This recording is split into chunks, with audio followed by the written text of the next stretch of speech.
Vale la pena, aunque la narración de la pasión es bastante extensa, recuperar algunas ideas que creo pueden servirnos para vivir mejor no solo la Pascua, sino nuestra fe en general. Me voy a fijar en 3 elementos que me parecen muy importantes y vamos juntos a ir leyendo cómo el Señor nos enseña todo su proceso de pasión. El primer elemento que me parece necesario recuperar es que la primera línea, y ahí lo tienen en sus hojas, que Jesús dice hoy es: cuánto he deseado celebrar esta Pascua con ustedes. Y nosotros, en nuestra visión limitada, recortadita, podríamos pensar, bueno, pues llevaba 30 años o 20 esperando, ¿no?, para poder llegar a ese punto. Pero si nosotros abrimos la perspectiva de Dios y nos vamos así a lo lejos, pues no son 30 o 20 o los que sean, son unos varios siglos, ¿no? Y entonces entendemos que todo lo que Dios ha hecho a lo largo de la historia junto con este pueblo es acompañar, educar y preparar a su pueblo para el momento en el que ahora sí, el Cordero de Dios entrega su vida. ¿Y qué es lo que entrega? Su cuerpo, su sangre. ¿Por qué vale la pena recuperar este momento? Porque es la puerta de entrada, como San Lucas nos presenta la pasión. Lo primero que Jesús hace es celebrar la primera Eucaristía con sus apóstoles. Y vale la pena porque si nosotros profundizamos en el sentido de las palabras, lo que Jesús está diciendo es: esta es mi sangre que yo decido entregar siempre por ustedes. Esto es mi cuerpo que yo decido entregar siempre por ustedes. Siempre. Es una situación permanente. Así que cada vez que celebramos la misa, en realidad cada misa es Jueves Santo. Que diéramos por tener la misa, la iglesia llena todos los domingos como estos días, ¿verdad? Pero así es la invitación de Jesús a estar con Él permanentemente. Esto es mi cuerpo, esta es mi sangre. Y entonces empezamos por allí, recordando justo la conexión entre cruz, muerte y resurrección de Jesús, pasando por la Eucaristía. El segundo detalle que me gustaría que recuperáramos hoy es la advertencia de Jesús. ¿Duermen? Velen y oren para no caer en la tentación. Y lo que sigue es todo el proceso del juicio de Jesús. Y es algo bien interesante, es como si San Lucas hubiera construido el periodo que sigue, partiendo de Jesús en lo más alto. ¿Eres tú el rey de los judíos? Hasta terminar cumpliendo lo que él mismo dijo en la última cena: voy a ser contado entre los que malhechores. Dice San Lucas, él estaba en medio de 2 ¿qué? Malhechores. Se cumple entonces de rey a crucificado y a ser contado entre los bandidos. Mientras los judíos van de una acusación menos grave hasta la pena de muerte. Es algo bien interesante. Cómo, de veras, Jesús, rey de los judíos, que lo reconoce ante Pilato y luego se identifica con los malhechores, y cómo los judíos en su proceso de acusación alcanzan a pedir la sentencia de muerte basados en mentiras. Pilato, desde el punto de vista legal, no encuentra nada, pero tampoco defiende a Jesús. No se opone a la multitud que está allí pidiendo, aunque tiene un ejército. Son el pueblo dominante. Es una de esas cosas difíciles de entender, pero que al final de cuentas pues cumplen la Escritura, ¿no? Pienso siempre también en nosotros, como si no velamos y oramos, si no estamos vigilantes y atentos, de veras nuestras debilidades se pueden convertir en situaciones muy graves. Y todo empieza allí por pequeños descuidos.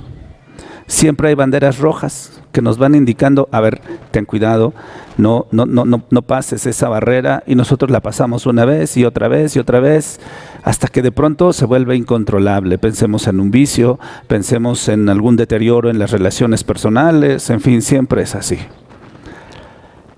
Y la última idea que me parece fundamental el día de hoy es, nos vamos a detener en la penúltima palabra que Jesús dice en la cruz. La tradición dice que los ladrones tienen nombre. ¿Se acuerdan cómo les pusimos? Dimas y Gestas. ¿Y quién es Gestas? ¿El bueno o el malo? ¿Y por qué? Bueno, porque sí, porque la palabra Gestas significa peleas. Si lo traducimos a nuestro español de barrio, broncas. No estoy hablando del vecino, estoy hablando de Gestas. Este ladrón, malhechor, crucificado con Jesús. Y al otro, la tradición, no nosotros, la tradición también le ha puesto un nombre. ¿Cómo se llama? Dimas. San Dimas decimos. ¿Por qué San Dimas? ¿Qué se robó San Dimas? El cielo. Y por eso le decimos el buen ¿qué? Ladrón. Fíjense que inevitablemente conecto estas cosas con mis visitas a los penales. El sábado, ayer en la mañana, estuve un buen rato escuchando a adolescentes en prisión. Y vamos a analizar el esquema del buen ladrón, y luego vamos a ver lo que hacen los muchachos en la cárcel o cuando los privados de libertad se confiesan. ¿Cuál es el camino para robarse el cielo? Rapidito.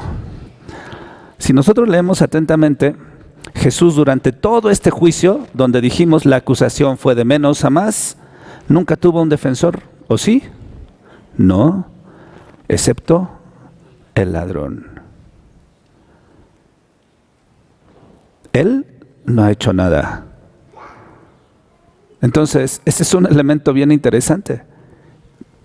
Pero el segundo elemento todavía, creo, más importante, es que pues está crucificado, está en la agonía porque están muriendo en la cruz. Este ladrón dice, nosotros justamente recibimos este castigo por lo que hicimos. ¿Cómo le podríamos llamar a eso si lo traducimos a palabras nuestras? Responsabilidad.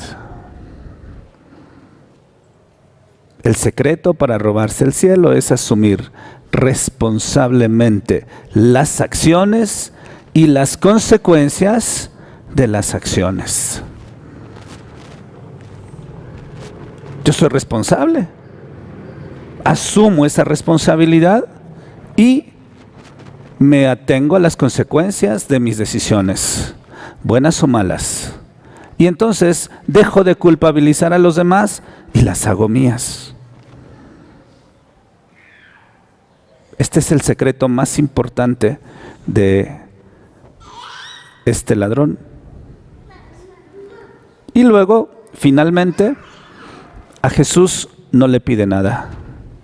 Cuando estés en tu reino, acuérdate de mí. Fíjense bien, este es el esquema entonces. Reconocer responsablemente, asumir responsablemente las consecuencias de nuestros actos. Y no pedir nada. Fíjense que ayer estuve escuchando, no sé, vamos a poner a unos 15 jóvenes, un poquito más tal vez. Y todos ellos, por lo menos ayer, todos ellos, ante la pregunta, ¿y de qué le quieres pedir perdón a Dios?, dijeron, quiero pedirle perdón a Dios, en primer lugar, de mis pecados. Y algunos de esos pecados, Padre, tengo que admitir, son delitos. Claro, ellos están en prisión, algunos tienen ya una sentencia, y entonces han entendido que algunas de sus acciones son delitos. Y a veces quisiera esa claridad mental también para nosotros que estamos afuera. Porque no siempre sabemos que los pecados también a veces son ¿qué? Delitos. Y entonces ahí encuentro este ingrediente del buen ladrón. Y siempre pienso, estos muchachos no saben, pero se están robando ¿qué? El cielo. Porque así es. Y asumen responsablemente entonces también delante de Dios su verdad. ¿Quién soy yo? Un malhechor. ¿Cómo responde Jesús ante alguien que acepta responsablemente su responsabilidad, valga la redundancia en las palabras? Yo te aseguro que hoy estarás conmigo en el paraíso. Un escritor antiguo de la iglesia decía así: hoy, cuánta prisa, conmigo, qué compañía, en el paraíso, qué descanso. Al empezar esta Semana Santa, me gustaría que nosotros nos hiciéramos esta pregunta y se la respondamos ahora en silencio a Jesús. ¿Qué hace falta para que yo pueda entrar en el cielo?